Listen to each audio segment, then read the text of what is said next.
अब ये क्लिप मेरे चीखते चिल्लाते सहमे और डरे हुए लोग आपको नजर आ रहे हैं। ये पाकिस्तान के अवाम जो इस IMF प्रोग्राम जिसकी हुकूमत को खुशी हो रही है, इसके नतीजे में चीखेंगे, चिल्लाएंगे और शायद कुछ तो मर ही जाएंगे। तक आप इस घनचक्कर में घूमते रहते हैं, आपकी चीखें निकलती रहती हैं और पाकिस्तान के अवाम के पास ये चॉइस नहीं है कि आप इससे इनकार कर सकें, बल्कि is a big economy now. इसका फायदा तो हम लोगों को उठाना चाहिए ना। दुश्मनी अपनी जगह पर, इश्यूज अपनी जगह पर, लेकिन इकोनॉमिक फायदा तो ट्रेड से ही होता है और खित्ते आगे बढ़ा करते हैं, मुमालिक आगे नहीं बढ़ा करते हैं। जय हिंद, स्वागत है आपका हमारे चैनल पर एक और लेटेस्ट वीडियो में। दोस्तों, पाकिस्तान के पहले IMF के साथ कोई बात नहीं बन रही थी, तब पाकिस्तान पर डिफ़ॉल्ट होने का खतरा मंडरा रहा था और पाकिस्तानी मीडिया कह रहा था कि आगे आने वाले समय में अगर पाकिस्तान डिफ़ॉल्ट करेगा तो श्रीलंका से ज़्यादा बदतर हालात हो जाएंगे। लेकिन अब पाकिस्तान की IMF के साथ डील डन हो गई है, तो पाकिस्तानी मीडिया का अब महंगाई को लेकर आए दिन रोना स्टार्ट होगा। और देखिए किस तरह से पाकिस्तानी मीडिया अभी से अंदाज़ा लगा लिया कि जिस तरह अब IMF के सामने IMF ने पाकिस्तान के सामने जितनी भी शर्तें रखी थी उनके अनुसार पाकिस्तान में डीजल, पेट्रोल, बिजली सब कुछ के रेट बढ़ाए जाएँ, उससे पाकिस्तान की जनता की अब चीखें निकलनी स्टार्ट हो जाएगी। और वैसे भी पाकिस्तान में अब हालात इतने अच्छे नहीं है, तो उसको लेकर पाकिस्तानी मीडिया किस तरह की प्रतिक्रिया आ रही है। और दूसरी तरफ दोस्तों, इंडिया और चाइना भले ही एक दूसरे से व्यापार कर रहे हो, लेकिन पाकिस्तानियों ने खुद ही भारत के साथ व्यापार बंद करके अपने ही पेट पे लात मारी थी। उसका नतीजा पाकिस्तान भुगत रहा है। तो एक बार फिर से पाकिस्तानियों को भारत की याद आने लगी और देखिए किस तरह से कह रहा है कि हमें अब जल्द से जल्द भारत के साथ ट्रेड शुरू कर लेनी चाहिए। जो सामान दुबई होकर पाकिस्तान पहुंचता है वह सीधे हम बाघा बॉर्डर से भी खरीद सकते हैं। तो चलिए दोस्तों, हम आपको पाकिस्तानी मीडिया की एक बहुत ही बढ़िया और मज़ेदार लेटेस्ट वीडियो दिखाते हैं। इससे पहले वीडियो को लाइक कीजिएगा। अगर आप फेसबुक पर देख रहे हैं तो हमारे पेज को फॉलो कीजिएगा। मिलते हैं अगले वीडियो में, तब तक जय हिंद, वंदे मातरम। उसका तो उनको तजुर्बा है। जहां तक रिफॉर्म और इकोनॉमिक पॉलिसी है, वो तो ना मुझे ट्रैक रिकॉर्ड में नजर आती है और ना मुझे करंटली नजर आती है कि कोई मुझे बता दे कि पाकिस्तान की माशी सिमत इस वक्त किस तरफ जा रही है। देखिए, जब मैं खित्ते में देखता हूं तो जो रिवाइवल ऑफ ग्लोबल ग्रोथ है, जो रिसेशन का टाइम चल रहा है, वो चाइना और इंडिया से आनी है। दोनों हमारे हमसाए हैं। अब हमारे पास कुछ ऐसा गेम प्लान तो होना चाहिए कि हम इस ग्रोथ सेंटर्स को यूज करके अपने आप को रिपोजिशन कर पाए।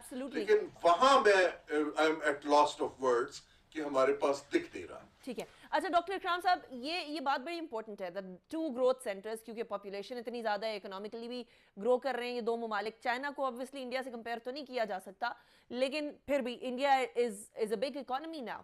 इसका फायदा तो हम लोगों को उठाना चाहिए ना। दुश्मनी अपनी जगह पर, इश्यूज अपनी जगह पर, लेकिन इकोनॉमिक फायदा तो ट्रेड से ही होता है और खित्ते आगे बढ़ा करते हैं, मुमालिक आगे नहीं बढ़ा करते हैं। और यही चीज हमें नॉर्थ अमेरिका में नजर आई। मिलकर सारे बड़े तो बड़े, अदरवाइज तो शायद इंडिविजुअली उस तरह से मामला नहीं होता। कनाडा, USA का, और ऑब्वियसली उसका फायदा मैक्सिको को भी हुआ।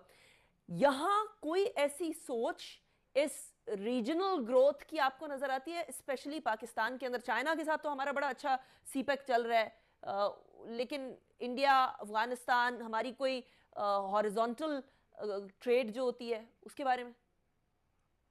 जी, मेरा ख्याल है कि पाकिस्तान ने कभी भी कोशिश नहीं की कि वो अपनी ट्रेड को और अपनी जो फाइनेंशियल कैपेसिटी है उसको इस तरह तक यूज़ करे। इत्तेहादी बड़े खुश हैं। और क्यों खुश हैं कि जी IMF से मुज़ाकरात कामयाब हो गए। मगर ये कैसी खुशी है, ये कैसी कामयाबी है जिससे पाकिस्तान मजीद कर्जों तले दब जाएगा?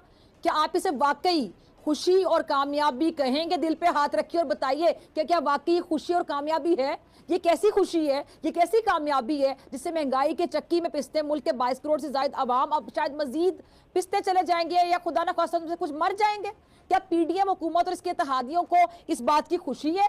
ये इसे खुशी कह रहे हैं, कामयाबी कह रहे हैं, जिससे आटा, चावल, दालें, घी समेत तमाम अशिया खुरोनोश, पेट्रोल, डीजल, गैस, बिजली समेत तमाम यूटिलिटी बिल्स में होशुर में इजाफा होगा? ये वाकई खुशी लग रही है आपको? ये आपको कामयाबी लग रही है? ये कैसी खुशी है, ये कैसी कामयाबी है जिससे महंगाई का तूफान नहीं बल्कि सुनामी आएगा? क्या हुकूमत इस बात पर वाकई खुश है और इसे वाकई बड़ी कामयाबी करार दे रही है? और अगर हुकूमत इस पर वाकई बहुत खुश है तो हुकूमत जान ले कि अवाम को मारने से, उनका खून पसीना चूसने से, गरीब को नवाले के लिए तरसाने से मुल्क की मईशत जो है ना बेहतर नहीं हो सकती और ना ही कभी होगी, बल्कि हुकूमत के लिए एक बहुत बड़ा खतरा बनकर सामने आएगी। और वो खतरा क्या है? वो खतरा है बदअमनी का, वो खतरा है लूट मार का, वो खतरा है चोरी डकैती और राजधानी की वारदातों में इजाफे का, जो खास तौर पर मुल्क के बड़े शहरों में हद दर्जा इजाफा कर चुकी है। और अब शहरों के मज़ाफाती इलाके और गांव देहात भी इससे नहीं है, मगर वजीर खजाना साहब बहुत खुश हैं और बहुत बड़ी कामयाबी करार दे रहे हैं इसे। अच्छा, वजीर खजाना और हुकूमत की खुशी और कामयाबी से ताल्लुक़ रखती है एक मंजर कशी, आपको ज़रा मैं दिखाती हूँ। टीम ज़रा चलाइएगा क्लिप। आपने ये एक झूला है जिसको रोलर कोस्टर राइड कहा जाता है, और अब ये क्लिप मेरे चीखते चिल्लाते सहमे और डरे हुए लोग आपको नजर आ रहे हैं। ये पाकिस्तान के अवाम जो इस IMF प्रोग्राम जिसकी हुकूमत को खुशी हो रही है, इसके नतीजे में चीखेंगे, चिल्लाएंगे और शायद कुछ तो मर ही जाएंगे, मगर ये तोहफा खुशी खुशी हुकूमत आपको दे रही है। बिल्कुल ऐसी जैसे किसी खतरनाक रोलर कोस्टर जो राइड है, इसका टिकट तो ले लिया जाता है, फिर उसके बाद जब तक आप इस घनचक्कर में घूमते रहते हैं आपकी चीखें निकलती रहती हैं। और पाकिस्तान के अवाम के पास ये चॉइस नहीं है कि आप इससे इनकार कर सकें, बल्कि अब आपको हर हाल में इस खतरनाक झूले में बैठना ही बैठना है, जिससे आपकी चीखें निकलेंगी निकलेंगी, क्योंकि ये हुकूमत की खुशी है, बहुत बड़ी कामयाबी है। और हमारी जो साबिका और मौजूदा हुकूमतों ने हमें इतना मकरूज बना दी है कि हमारी अगली कई नस्लें इसी तरह कर्जों के बोझ तले पैदा होती चली जाएंगी और इन्हीं कर्जों पर सूद दर सूद को अदा भी करते करते उनकी जिंदगियां खत्म हो जाएंगी। अब जरा ये जो खुशी है और ये जो बहुत बड़ी कामयाबी है, इस पर एक अवामी सर्वे भी कर लेते हैं और ये जानते हैं सर्वे में कि क्या IMF के साथ जो मुआहदा है और जो मजीद कर्जों के बोझ तले दब जाना वाकई बहुत बड़ी खुशी की बात है, बहुत बड़ी कामयाबी है।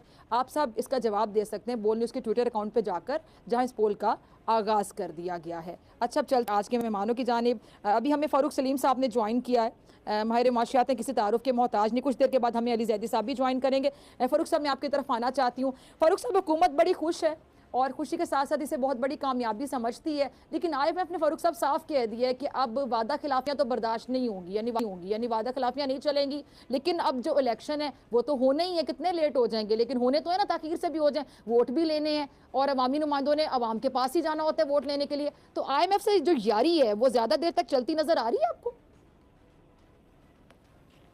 देखिए, हकायक कुछ ऐसे हैं कि पिछले 75 साल की जो तारीख है उसमें जो माशी गलतियां हैं उनके नतीजे में आज हमारी मईशत यहाँ खड़ी है, जिसका जिक्र आपने कुछ अपने इब्तदाई में किया। पहले 71 साल जो पाकिस्तान के गुजरे हैं उसमें हमने कोई 30,000 अरब रुपए का कर्जा इकट्ठा किया था पहले 71 सालों में। और उसके बाद फिर PTI की हुकूमत आई और उसके 44 महीनों में हमने उस 30,000 का जो कर्जा था उसमें कोई 24,000 अरब का सिर्फ उन 44 महीनों के अंदर इजाफा किया। तो आज हम बैठे हैं कहीं 63,000 अरब का कर्जा ले। अब इस दहाने पे जहां पे मईशत खड़ी है, हमारे पास अच्छी चॉइसेस कोई भी नहीं। दो चॉइसेस हैं, या IMF के प्रोग्राम का हिस्सा बन जाए और या IMF के प्रोग्राम का हिस्सा न बने। अगर हम IMF का प्रोग्राम का हिस्सा नहीं बनते तो फिर जो है हम डिफॉल्ट की तरफ जा रहे हैं और डिफॉल्ट के नतीजे में वही होगा जो श्रीलंका में हुआ। उसके नतीजे में अद्वियात का, दालों की कमी, पेट्रोल डीजल की कमी, इनकी कीमतें आसमान से बातें करेंगी। तो डिफॉल्ट और महंगाई, अगर हम IMF का हिस्सा नहीं बनते। अगर हम IMF का हिस्सा बन गए, जैसे कि MEFP का आज बताया गया कि वो शेयर कर लिया गया है वजारत खजाना की टीम से, इसके नतीजे में डिफॉल्ट का खतरा जो है वो खत्म हो जाता है। जो महंगाई की शरह है जो अभी हुकूमत हमें बता रही है कि 25, 26, 27% की है, वो मेरे तखमीने के मुताबिक लगभग 10 या 15% महंगाई का बोझ उसमें मजीद इजाफा हो जाए तो हम पहुंच जाएंगे कहीं 30-35% की महंगाई की शरह। तो ये एक्सपेक्ट करना, इसकी तवक्को रखना कि 75 सालों की गलतियों के बाद हमारी जो है मईशत को संभाल लेना बड़ा आसान काम होगा या IMF को ठुकरा देना आसान काम होगा। देखिए, जहन में रखिए कि IMF हमारी कनपट्टी पे कोई बंदूक रख के हमें IMF के पास नहीं लेके जाता। हम मजबूरन उनके पास जाते हैं अपनी माशी पॉलिसीज की गलतियों की नतीजे। ठीक है, अच्छा डॉक्टर साहब, अगर आप मुझे सुन पा रहे हैं, ये जो IMF है, अब एक ज़हन में सवाल आता है, मुझे इसका जवाब भी पता है, लेकिन फिर भी मेरा दिल चाह रहा है मैं पूछ लूँ। अवाम जो देख रही होती है, उनके जज्बात, इनकी नुमाइंदगी करती हूँ मैं अपने प्रोग्राम में, अवामी प्रोग्राम है ये। क्या ये जो IMF है, इसके अवाम के लिए कोई जज्बात नहीं होते हैं? हुक्मरान कर्ज लेते हैं, बेचारे अवाम भुगतते रहते हैं, ये कर्ज पे कर्ज का जो सिलसिला है, ये कब तक चलता रहेगा? मतलब हम कभी देखेंगे कि ये सिलसिला कभी रुकता हुआ हमें दिखाई देता है, नजर आता है? और इसके साथ ही जुड़ा एक और सवाल डॉक्टर साहब की, जो हम काफी सुनते रहे हैं जी चार्टर ऑफ इकोनॉमी के बारे में, लेकिन होता कुछ नहीं है, प्रैक्टिकली नजर नहीं आता है। तो अब कोई हम उम्मीद रखें या बिल्कुल मायूस हो जाए, ना उम्मीद हो जाए, या उम्मीद रखें कि मुआशी इस्लाहत पे सारी जमातों का इत्तेफाक हो जाएगा पाकिस्तान के लिए, पाकिस्तान की आवाम के लिए? जी, आपने 2-3 सवाल इकट्ठे कर डाले। मैं कोशिश करता हूँ उनकी बारी बारी जवाब आप जी रखने की।